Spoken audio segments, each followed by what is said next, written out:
morning, Connect Community Church. Why don't you join us in worship this morning?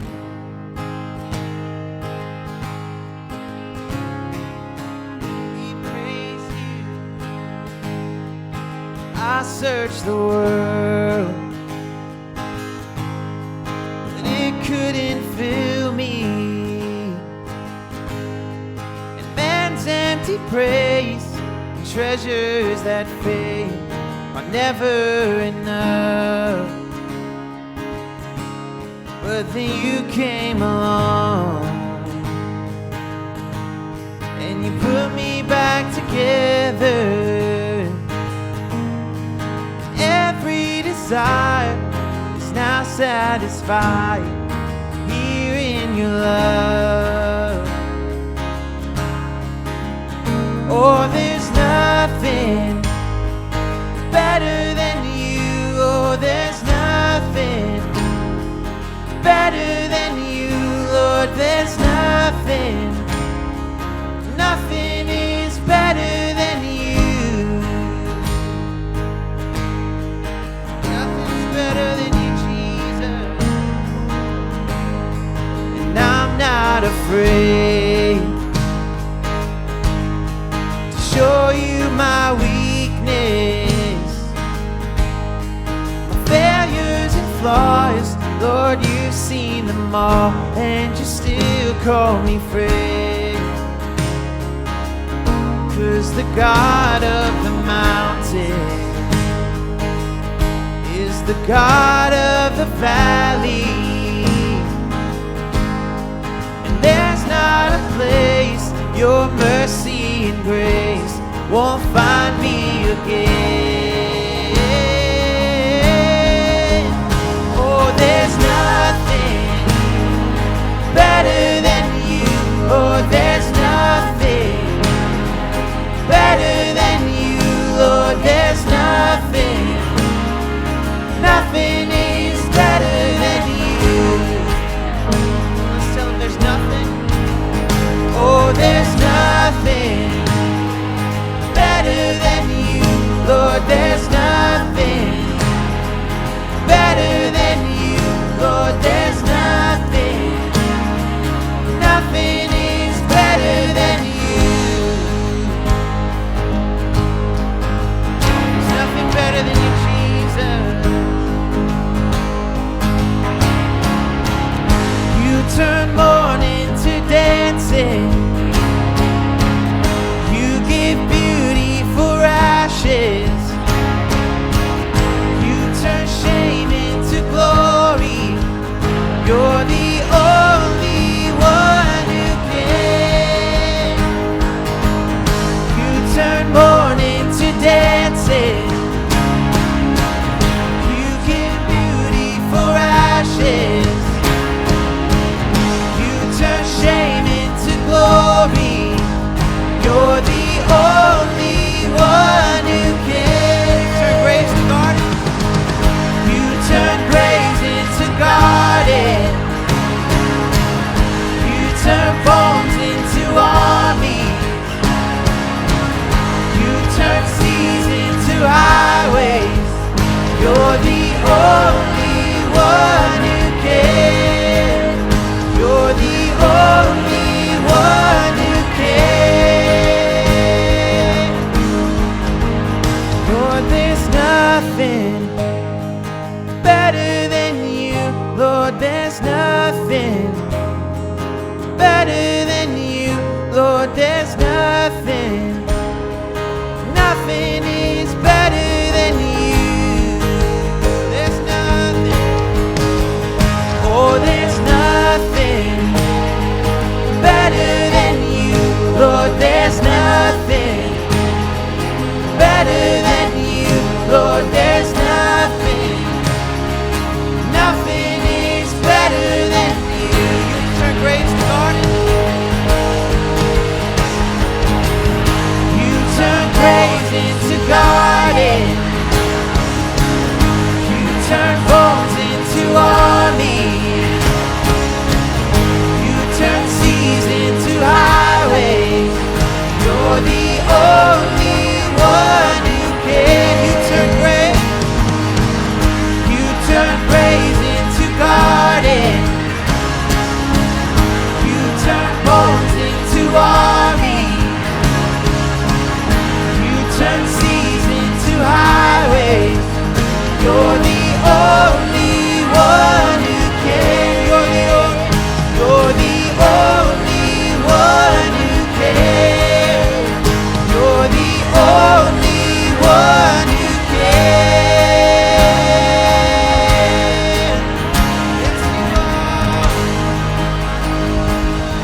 Nothing I want that your love doesn't offer.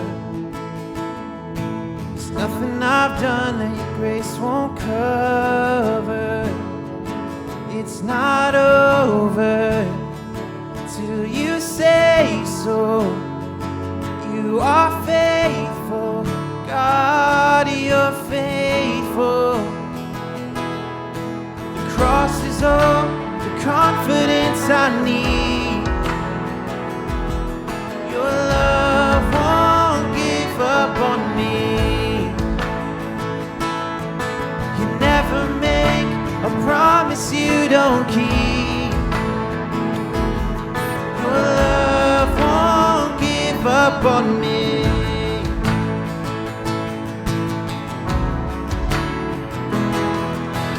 Calling me back to the place where I started. I'd have lost my way, but I'm not forgotten. It's not over till you say so. You are faithful, God, you're faithful.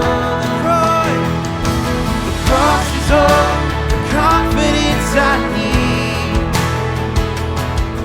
Your love won't give up on me. You never make a promise you don't keep. Your love won't give up on me.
save me. And oh, how beautiful, how beautiful, and oh, your mercy rushing through me. And oh, how beautiful, how beautiful, and love amazing. Your love has saved me, and oh, how beautiful, how beautiful. Oh, so beautiful.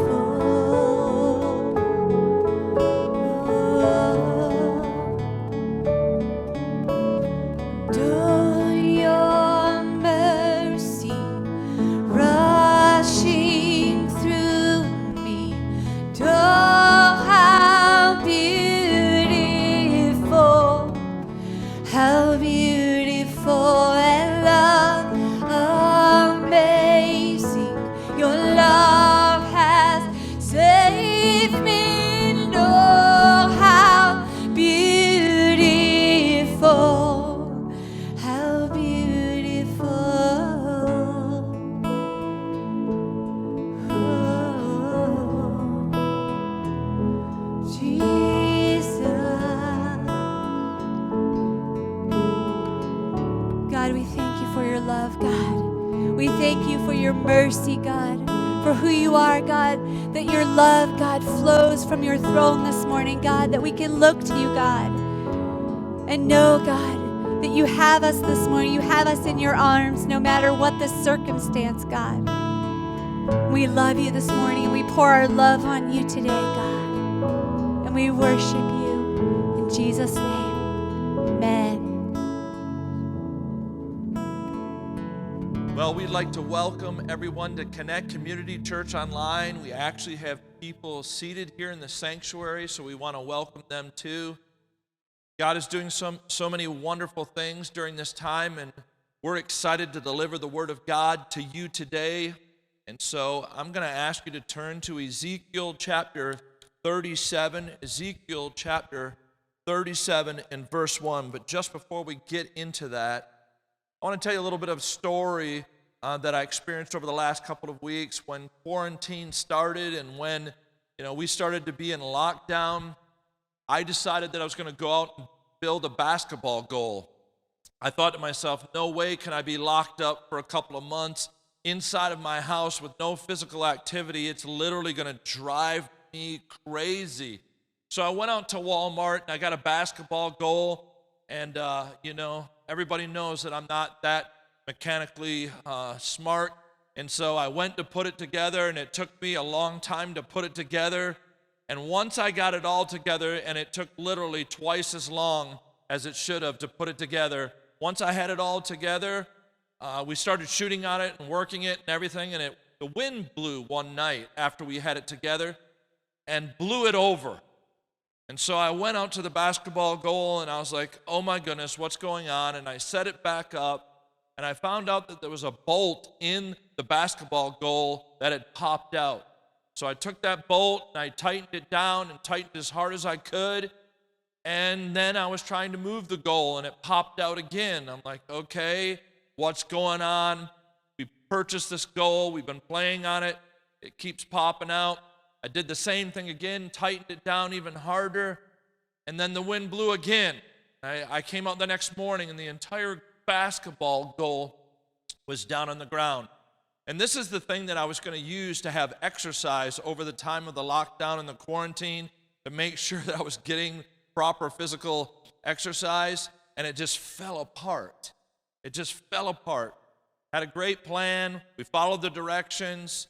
That bolt kept popping out, and finally it just fell over and fell to pieces. And I think my experience with that basketball goal is a lot like our experience that we've been facing in life. A lot of our plans have fallen apart. A lot of life and the things that we trusted on have fallen to pieces in this season, and we're being stressed and challenged at an all-time high because of it. I think about our Imagine students. The end of their school year, we were supposed to go to D.C. and have a couple of days away at D.C. and enjoy Washington, D.C. and the Cherry Blossom Festival and all of that. We had to cancel that. And then we said we're going to host youth convention here at our church, and Imagine was going to lead a song, and we're going to have a bunch of kids from all over the district here in our sanctuary to experience God's glory and power. We were going to talk about Imagine and recruit new students. Canceled. And lastly, we purchased tickets to go to Ireland on our mission trip, and 2 days later, they banned all international travel. And we're like, man, the entire year just fell apart. And I know there's people listening to the sound of my voice that you had a plan for things that you wanted to do in your life during this season, and they literally crumbled in your hands. They fell apart. And people all over our state, we've listened to them, and their businesses are teetering on the edge of falling apart. Their finances are teetering on the edge of falling apart. And so many things that we trusted in, so many things that we never had to worry about falling apart are now in shambles in this time and in this place. And so Ezekiel 37 is like the ultimate example of things falling apart. So let's read that scripture. Ezekiel chapter 37 and verse 1. The hand of the Lord was upon me, and he brought me out by the Spirit of the Lord and set me down in the middle of the valley, and it was full of bones. And he caused me to pass among them round about, and behold, they were very many on the surface of the valley, and lo, they were very dry. He said to me, Son of man, can these bones live? And I answered, O Lord God, you know. Again he said to me, Prophesy over these bones and say to them, O dry bones, hear the word of the Lord. And thus says the Lord God to these bones, Behold, I will cause breath to come and enter into you, that you may come to life, and I will put sinews on you, make flesh grow back on you, cover you with skin, and put breath in you, that you may come alive, and you will know that I am the Lord. So I prophesied as I was commanded. And as I prophesied, there was a noise, and behold, a rattling, and the bones came together, bone to its bone. And I looked, and behold, sinews were on them, and flesh grew, and skin covered them, but there was no breath in them.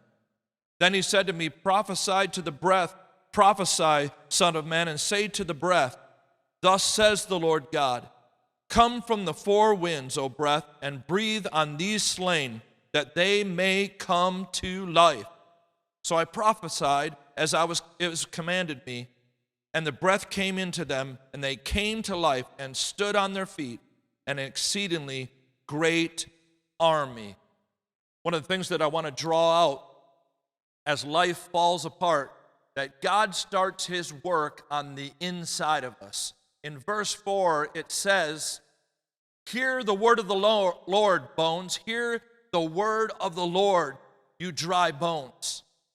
Bones represent the structure of our body. They're the foundational piece of who we are and how our body is held together. And I believe many times God wants to speak to the most inner part of us. He wants to speak to the very foundation of our life. He wants to speak to the bones of our life.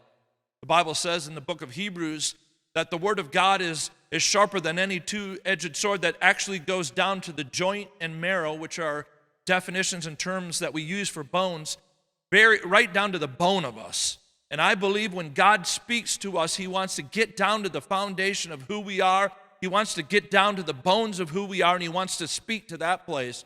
But so many times, we avoid that. We don't want God to really get down into the lunch pail of our life. We don't want the Word of God to go very deep inside of us. I think many times we just want the Word of God to be on the surface of our life, and we say, well, that was a good sermon, or that was a good word, and we don't realize just how deep God wants to go in his work inside of us. But know this, that God wants to get down to the bones of your life.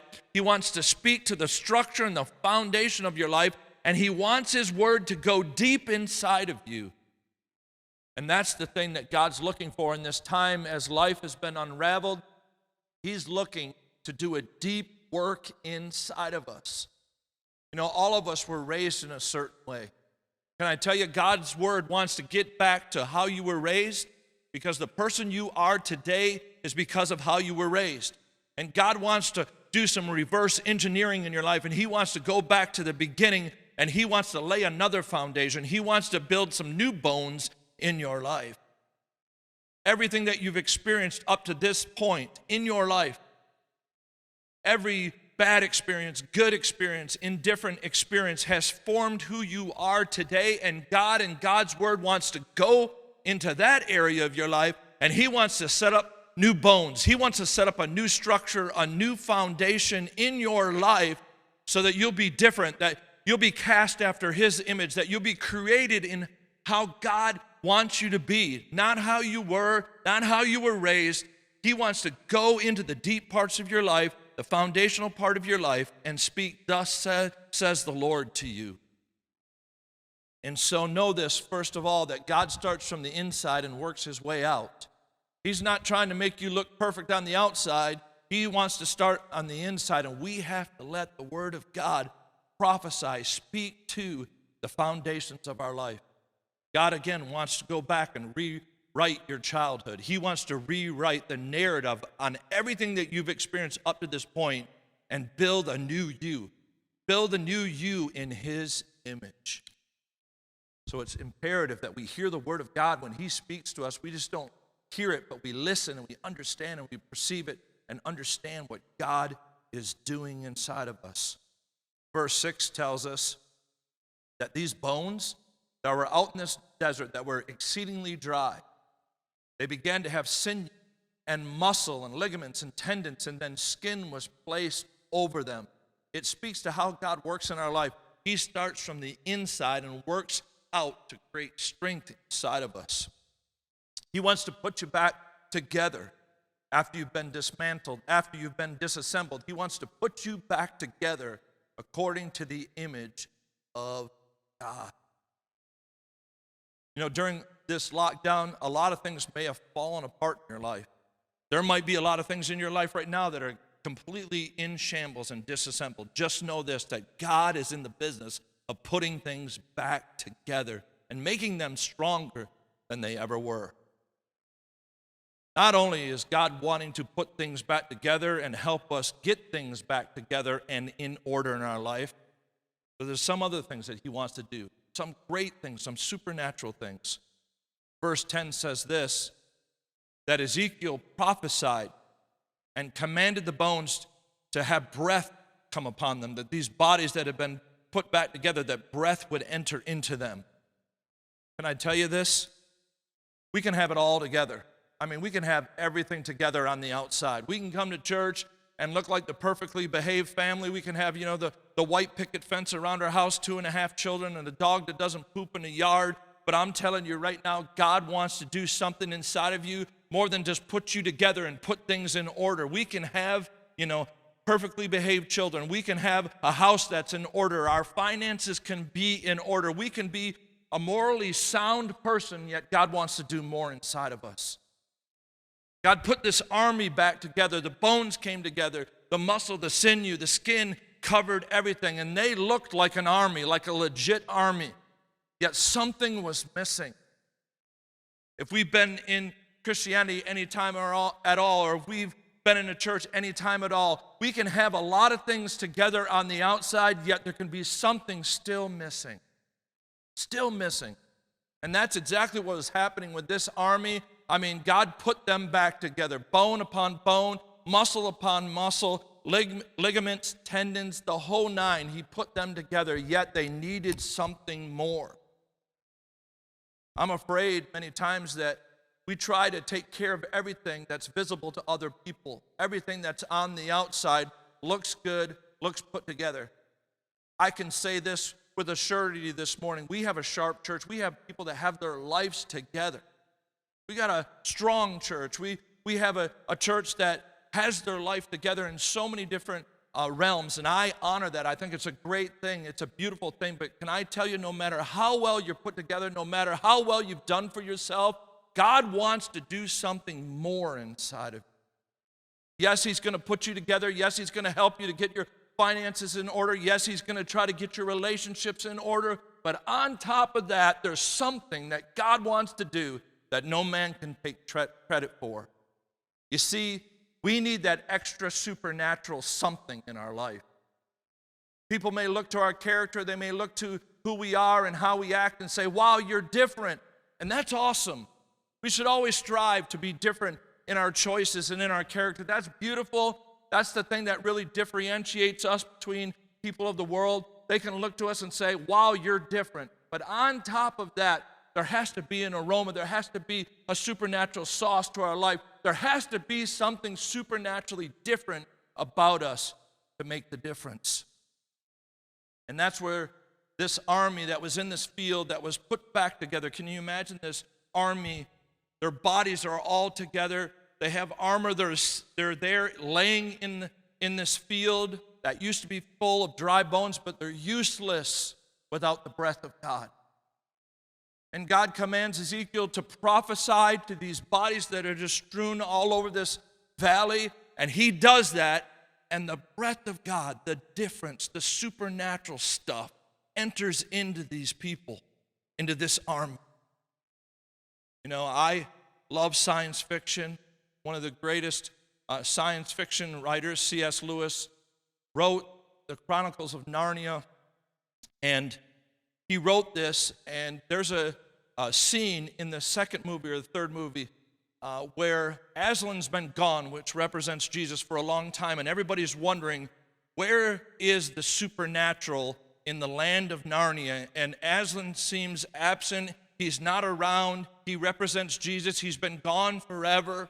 And then the youngest of the young people that have themselves anointed as leaders of Narnia starts to cry out for Narnia, or for Aslan, and cry out for Jesus to come and bring that supernatural part to Narnia again. And Aslan shows up, and he breathes, he roars, and all of Narnia comes back to life. Plants come back to life, animals come back to life. The supernatural aspect of that story comes back to life as Aslan roars and breathes on Narnia. Can I tell you, our life is no different than that story. That's a beautiful analogy. We need God to breathe on us, to bring something to our lives that we cannot manufacture ourselves, that we cannot make happen ourselves. We need the breath of God in our life and in our churches. And I'm ready for a dose of supernatural living in my own life, in the life of our church, in the life of people that I know are struggling so much just to be a Christian, let alone to be an overcomer or to have an impact in the neighborhoods and the people around their lives. They need something supernatural just to live this life. And I'm praying that God would allow heaven to breathe on us and breathe on the people that we love so that they could experience heaven in the here and now. I'm tired of talking about it. I want to see it in my own life. I want to see it in people's lives. I know how desperate they are for something extra, something supernatural. That's what God did for this army. He breathed on this army that was a fully arrayed army, but strewn on the ground and didn't have any strength in their limbs, and they weren't alive. Ezekiel prophesies breath inside of them, and all of a sudden they're standing up. Boy, I would have loved to have been a fly on the wall for that. It says that it was an exceedingly great army. I'm just imagining that this army was not just a weak, pathetic, just kind of mamsy-pamsy kind of army. I believe this army was bad to the bone.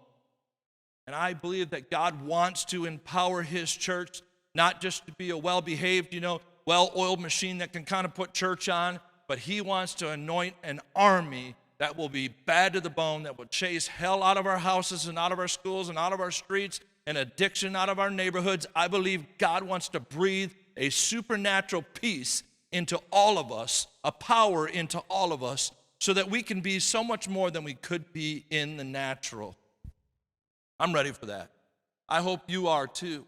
I hope you guys that are here are too. God has to breathe on all of our efforts, or it's just mindless activity. I love it, though. This army, before it was breathed upon, could not stand on its feet. At the end, they could. And they had the posture of an army after they were breathed upon. With everything that's happening in our world, where everything's been unraveled and disassembled, it is much like these dry bones that are laying on the desert floor. I believe God wants to bring your life back together. He wants to start a rattling in your life and bring things back together with a whole new posture. And once he breathes on it, you're going to stand up and order your life and posture your life in a completely different way. Sometimes when God disassembles things or unravels things, it's because he wants to build it like he wants to build it. And we should allow him to do that. There are things in this time and season that have become more important to us than they ever were before, because it's been stripped away from us and things have been disassembled. And I'm just inviting you to learn the lessons that God is trying to instruct in this season in your life, and learn those lessons and allow him to build your life right now according to his image, and then let him breathe on it after that.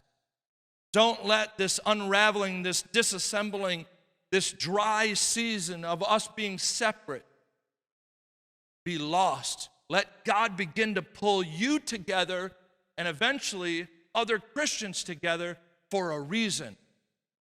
One of the things that really has kind of grieved me and troubled me during this time is that literally the entire world is facing a pandemic, and I see so little language of, man, we better examine ourselves. I mean, is God not sending a signal? It doesn't matter if he's sending it to the earth, to those that are lost. I believe he's trying to get through to the church first, man. It's time to pray and ask for heaven to come down, to bring the things that are separate, even if it's us physically being separated, to bring us back together and to breathe on us and make us an exceedingly great army after this. That's my prayer. You know, in these verses, it talks about this rattling. Boy, what a descriptive word. The rattling represents God beginning to bring things back together. Church, know this, that by the Spirit, churches are going to start coming back together. People's lives are going to start coming back together. Know this, that all of what we've been facing shouldn't be for no reason. God has a reason and he has a purpose for it, not only for our church, but for your individual life. And as he's bringing things back together, just recognize that there's a rattling. God is doing some things, and he wants to bring things back together according to his plan and his image. Let him do that in you. Let him do it in this church.